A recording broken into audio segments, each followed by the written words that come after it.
Hey everybody, this is the Esoteric Cross. I make videos about how to gain your personal power while learning ancient secrets, and if that sounds like something that you're into, please hit the like button and subscribe and gain insight from this perspective in the cosmos.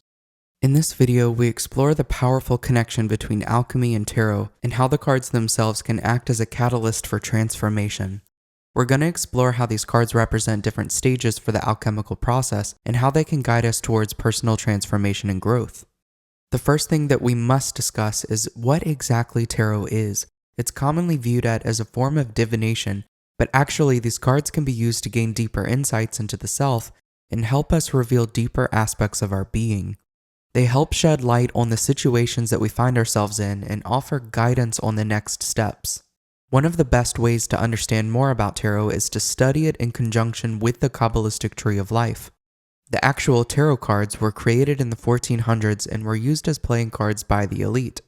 People within the elite class have always been interested in the occult, so it's no coincidence that these cards would have this relationship to the Kabbalistic tree of life. This tree has 10 spheres called Sephira, with a hidden sphere called Da'ath. Each suit of the minor arcana has 10 cards labeled Ace through 10. The tree has 4 worlds related to the 4 elements, and the minor arcana has 4 suits related to the 4 elements. There's also 4 court cards of each suit representing the 4 worlds within worlds. There are 22 paths on the tree, and there are 22 cards of the major arcana. Something that is least talked about is relating the major arcana cards to the spheres themselves. So if that's something that's interesting to you, check out the course that I have on Tarot and Qabalah linked in the description below. This connection being understood can really uplevel your knowledge of tarot and add even more layers of wisdom onto the cards. This Kabbalistic tree of life is a representation of how divinity creates reality, and it also represents a pathway back to divinity. This tree can be used within things like alchemy, ceremonial magic, and obviously tarot.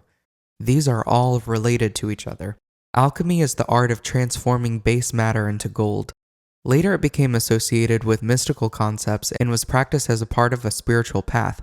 So this base metal into gold is an allegory for transformation of consciousness. Alchemical principles were used to understand the relationship between the microcosm and the macrocosm, and how the soul can be transformed and made perfect. The idea is about building up consciousness and building up energy, crystallizing it to the point where it can hold consciousness even after the death of the physical body. This process of alchemy really involves this purification stage, and this is a process that happens through fire. In a mystical sense, or when we are studying the esoteric underpinnings of this, we are talking about burning away the things in our lives that don't really serve us.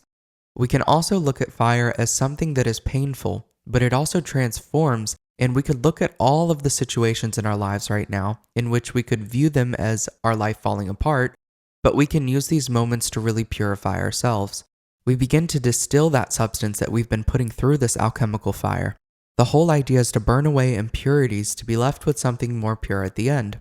We develop a deeper connection between the conscious and the unconscious. This can involve things like examining our dreams and examining any kind of unconscious behavior. We're trying to gain a deeper understanding of the self, but from here we're able to take new actions and tweak our behavior in a way that better serves ourselves. We take in information that we have learned through the new actions that we've performed and the results that we've been gaining from them as we apply it on a larger scale, and this results in a transformation of the self-consciousness. This is not a process that happens just one time. We go through this alchemical process several times throughout our lives. It's important to understand the relationship between the microcosm and the macrocosm. There's this saying within occultism, which is, as above, so below, as within, so without. It's talking about looking at how we are made in the image of our Creator. It also goes to show that the process within our consciousness and within our body mirror the processes on a larger scale, like the seasons of the year, or the formation of a star or a planet. A big part of the Hermetic studies are focused on examining these processes externally in order to get that deeper understanding of what's going on within. Let's take a look at these 4 elements for an example. These mirror the 4 seasons. If we take the wheel of the year, which represents a cycle, and divide it into 4, then we have these 4 distinct seasons or parts of that cycle. If you look at the earth and how it responds to the cycle of the sun with the 4 seasons, then you see the deeper meaning of what the wheel of the year is really about. It represents the process of regeneration. We have a peak, a harvest, a decrease of light, a die-off, and then a resurrection of the sun, which leads to new life. These seasons correspond to the four elements, but when we look at these elements within the self on the microcosmic scale, we see the four aspects of our consciousness, or really four parts of the manifestations of our consciousness. Earth is our physical body. It's our results and manifestations. It's the situations that we create within our lives, so it's our home, environment, money, career, work, health, and physicality. Air is our mental body. It represents our thoughts, ruminations, mental focus, attention, and communication. Water is our emotional body. It represents our emotions, but also the subconscious mind, intuition, and it has a lot to do with our emotional maturity. Fire is our spiritual body. This is our drive, ambition, aggression, tenacity, inspiration, and creativity. Within the path of ceremonial magic, the very first thing that we work with are these four elements, and the idea is to work on the self to set up a strong foundation for future work. We can see a very strong emphasis on these four elements all throughout the tarot in the major arcana and the minor arcana. Let's take a closer look at one particular card, which is the Wheel of Fortune. In the context of alchemy, the Wheel of Fortune card actually represents many things, but it all revolves around a cycle. It's the wheel of the year. It's also related to the Ouroboros, a symbol of cyclical time and the constant transformation of life. The Ouroboros is a snake eating its own tail, representing the cyclical nature of the universe and the eternal cycle of change. Just as the snake is shedding its skin and constantly renewing, so too does the Ouroboros represent a process of continuous transformation and renewal. The Wheel of Fortune card reminds us that our life is constantly in flux, and we must learn to adapt and flow with the changes within our lives. There are four alchemical symbols closer to the center of the card, which represent the four elements. We can also see four Hebrew letters on the outer edge of the circle representing the tetragrammaton. There are also four letters, T-A-R-O, which is an anagram. In the outer corners of the card, we can see the tetramorph. These represent the four fixed signs of the zodiac, which are standing for the middle of each season. This is the more macrocosmic version of these four elements, and this is where we see the as above, so below principle within the card. What is internal is mirroring what is external, and that also goes the other way around. This is why magic works. You change the inner state and the external changes. You change your fate. Take the four elements and create changes within them, within your own personal life, and this will create change in the external reality. Another card that we should look at is Temperance, because this is the card of alchemy. What we see in the card is the alchemical process of transmutation. The angel in the card is pouring water between two cups, symbolizing the need for balance and inner harmony. You can see the alchemical symbol for fire on the chest of the angel, and fire is the element that burns away the old and represents the purification stage of alchemy.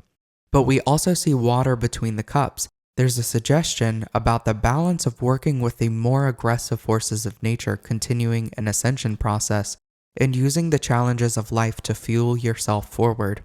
But yet, this is in conjunction with the ability to let things flow and be what they are. One foot is on land while one foot is in the water, and this can represent the vastness of the subconscious that we can draw from.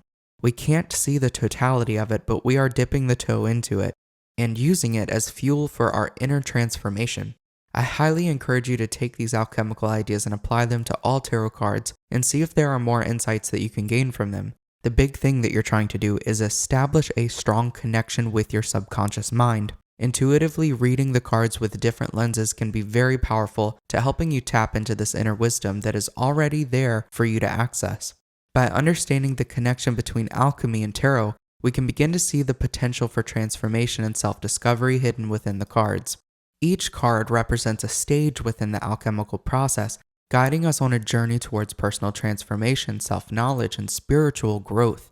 Whether we're looking to the Wheel of Fortune for guidance through cyclical change or the Temperance card to bringing balance and inner harmony, the cards offer us a roadmap to our own spiritual growth and transformation. I have the courses that I offer listed in the description below, like my course on studying tarot with Qabalah, which is something most courses on tarot don't offer. There's also a link to where you can book a tarot reading with me, and I'll also have the link to my Patreon if you're interested in some live streams. And I hope there was something new that you were able to take away from this video. If so, please hit the like button, leave a comment, and subscribe for more content. Thank you so much for watching. Until next time.